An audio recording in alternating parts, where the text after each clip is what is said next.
दिल्ली सरकार ने वर्ष 21 और 22 का बजट पास कर दिया है। दिल्ली विधानसभा में 69,000 करोड़ का बजट पेश किया गया है। इस बार बजट में कुछ विशेष बातें ऐसी रही हैं जो पहले से चली आ रही हैं, उसको कंटिन्यू किया गया है। जैसा कि विधानसभा में मनीष सिसोदिया ने बजट पेश करते हुए कहा था कि विशेष और विषम परिस्थितियों में ये विशेष बजट लाया गया है। हमारे साथ हैं रिठाला विधानसभा से विधायक महेंद्र गोयल जी, जिनसे जानते हैं कि महेंद्र गोयल जी चूँकि पिछले कई सालों से लगातार सर्वश्रेष्ठ विधायक भी हैं, तो हम इनसे जानते हैं कि बजट को लेकर के कैसे देखते हैं आप। सबसे पहली प्रतिक्रिया आपको दिल्ली सरकार की बजट पे क्या हो? देखिए, ये दिल्ली सरकार का लगातार छठा बजट जो आ रहा है, हर साल इस बजट के अंदर बढ़ोतरी करते रहे हम लोग। और दूसरी स्टेटों के अंदर आप देख रहे होंगे कि घाटे का बजट प्रस्तुत किया जाता है, लेकिन हमने जब भी बजट प्रस्तुत किया है तो वो मुनाफे का बजट प्रस्तुत किया है, क्योंकि दिल्ली के अंदर एक ईमानदार सरकार है। उस ईमानदार सरकार के मुख्यमंत्री अरविंद केजरीवाल जी हैं और उसके मंत्री सभी ईमानदार हैं, और साथ में जितने भी विधायक हैं उनके साथ कंधे से कंधा मिलाकर ये कार्य कर रहे हैं।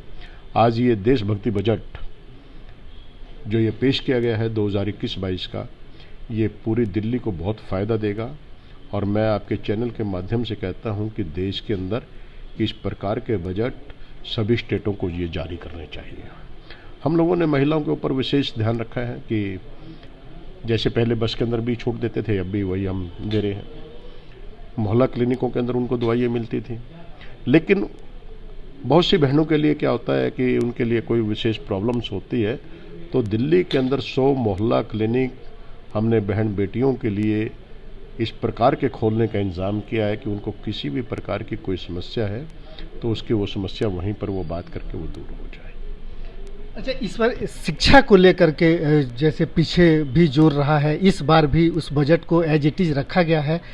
इसी बीच में जो 2020 में कोरोना महामारी थी, उसकी वजह से सरकार के पास रेवेन्यू के साधन कम हुए, बावजूद इसके इस बार के बजट को बढ़ाया गया। जो 50,000 से या कितना था, 69,000, पहले 60,000 था और इस पर 9,000 करोड़ बढ़ाया गया। इसको कैसे मैनेज कर पाएगा सरकार? देखिए, नीयत की कमी होती है लोगों की, हम लोगों की नीयत साफ है, इसलिए हम हर साल बजट को बढ़ाते हुए जा रहे हैं और लोगों को सुविधाएं देते जा रहे हैं। और इस साल से जो खास होने जा रहा है, दिल्ली अपना खुद का एक एजुकेशन बोर्ड बनाकर बच्चों के लिए वो शिक्षा पैदा करना चाहता है कि आज बच्चे वो एजुकेशन पाएं जो देश के बारे में सोचें।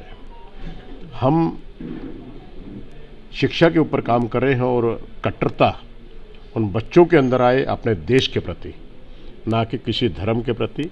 हम धर्मों के खिलाफ या धर्मों के उसके अंदर कहीं पचड़े में नहीं पड़ना चाहते। यदि कट्टरता धर्म की आप लोगों को करनी है, हम देश के प्रति जो धर्म बनता है उसके प्रति कट्टर बच्चे भी पैदा करना चाहते हैं, उनके लिए वो कट्टर शिक्षा देना चाहते हैं, और ताकि उस राष्ट्र के निर्माण के अंदर उन बच्चों का योगदान भी। जब शिक्षा की बात आती है, सीबीएसई भारत में एक बहुत बेहतरीन बोर्ड के रूप में माना जाता है। पूरे देश में उसकी स्वीकार्यता भी रही, दिल्ली में भी रही है।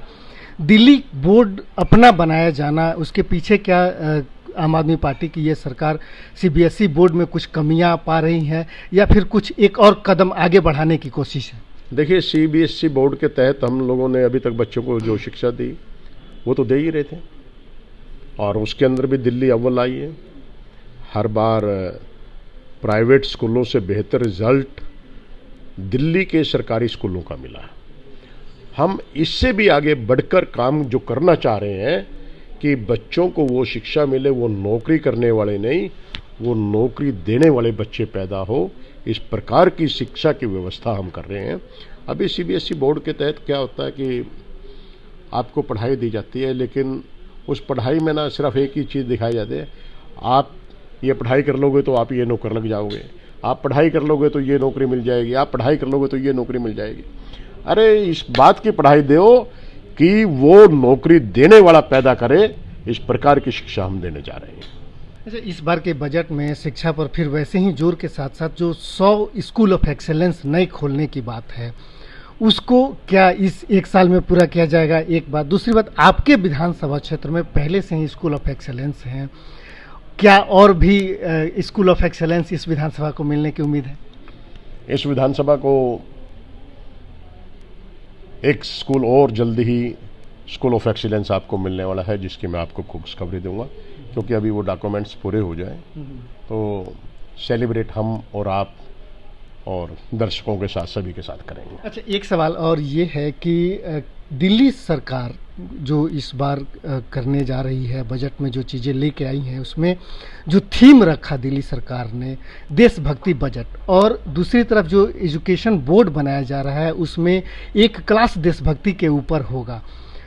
पहले से ही भारतीय जनता पार्टी राष्ट्रवाद देशभक्ति की बात करती रही है। दूसरी तरफ मुख्यमंत्री जो है बजट सेशन में विधानसभा में ये कहते हैं कि जैसे ही राम मंदिर बन के तैयार होगा उस समय जो है हम दिल्ली के बुजुर्गों को मुफ्त में राम मंदिर का दर्शन कराने लेके जाएंगे। तो क्या आम आदमी पार्टी राष्ट्रवाद या जो राम मंदिर और पूजा के नाम पर, क्या वो मुद्दे जो भारतीय जनता पार्टी की प्राथमिकता में थे उस मुद्दों के तरफ आगे बढ़ रही है? देखिए, राम को हम लोगों ने देखा नहीं है, लेकिन ग्रंथों के मुताबिक राम हमारे प्रेरणा स्रोत हैं। राम राज्य की एक अवधारणा है, उस अवधारणा को लेके आपको मुख्य 10 बिंदु जो गिनवाए थे, जिसके अंदर सुरक्षा का माहौल हो, लोगों के अंदर, लोगों को कहीं पर भी कोई भूख से न सोए इस बात के लिए था, लोगों को रोजगार मिले इस बात के लिए था, महिलाओं का सम्मान हो इस बात के लिए था। हम जो इन चीज़ों के ऊपर काम कर रहे हैं, राम राज्य की अवधारणा को लेकर दिल्ली सरकार ये सभी काम कर रही है, क्योंकि ग्रंथों के अंदर हमें चाहे वो रामायण है या आपकी गीता है या बाइबल है या कुरान है, सब एक ही सिखाते हैं। गैंग के साथ हैं, दूसरे हाथ में झंडे लेकर के, और ये एक दिखावे का राष्ट्रभक्ति की बात कर अरविंद केजरीवाल। देखिए, टुकड़े टुकड़े गैंग तो उन्होंने पहले भी बोला था, और चुनाव के अंदर भी उनकी भाषा जैसी थी, गोली मारो सालों को, देश के गद्दारों को, और जनता समझदार थी।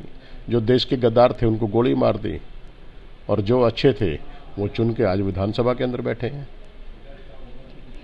एक सवाल ये अब विधानसभा पे आता है कि आपने इस बार विधानसभा सदन में रोहिणी सेक्टर 11 के थाने को लेकर के एक मामला उठाया था। क्या है मामला, आप हमारे दर्शकों को बताएं। देखिए, मेरे यहाँ पर जो सेक्टर 11 स्थित है उसका थाना प्रशांत विहार से पलटकर वो शाहबाद डेयरी के अंदर कर दिया, जो कि यहाँ से 5 किलोमीटर दूर बैठता है और जिसके अंदर काफ़ी खाली एरिया आता है, जो आपको भी खुद मालूम है। तो मेरा एक ही है कि थाने हमेशा जो भी एरिया है उसके आसपास में ही होना चाहिए, ताकि किसी भी व्यक्ति को कोई शिकायत करनी है या पुलिस को भी अपने उस एरिया के अंदर देखने के लिए उसकी आंखें हमेशा सजग रहें कि उनकी आंखों से दूर कोई ऐसा एरिया ना हो, जैसे कि ये शाहबाद डेयरी के अंदर पहुंच गया है। वहाँ के SHO साहब भी दुखी हैं, क्योंकि काम तो वो भी करना चाहते हैं, और यहाँ पर कोई चोरी की घटना, डकैती की घटना या किसी भी प्रकार की छेड़खानी की घटना घटती है तो उनको भी यहाँ पर आने में तकलीफ होती है। तो इसलिए मैंने कहा है कि KN काटजू 100 मीटर के ऊपर सेक्टर 11 से जो लगता है उसके साथ में वो थाना कर देना चाहिए। ठीक है। अच्छा, इस बार जितनी भी रोड्स हैं, जितनी भी हमारी अनऑथराइज्ड कॉलोनियाँ थी, उसके अंदर मैं सीवर पाइपलाइन दबा रहा हूँ, तो सीवर पाइपलाइन के साथ साथ उनको रोडों का भी मैं तोहफा दे रहा हूँ, और 2022 मार्च तक वो सभी की सभी रोडें भी बन के कंप्लीट हो जाएंगी, मुझे ऐसा उम्मीद है। और ये आपकी जून से ही रोड बननी स्टार्ट हो जाएगी, क्योंकि वो टेंडर प्रक्रिया के अंदर मेरी फाइलिंग गई हुई है। ठीक है, बहुत बहुत धन्यवाद विधायक जी। तो ये थे विधायक महेंद्र गोयल जी, जो रिठाला से विधायक हैं, जिनका कहना था कि ये बजट बेहतरीन, विषम परिस्थितियों में आया हुआ बेहतरीन बजट है।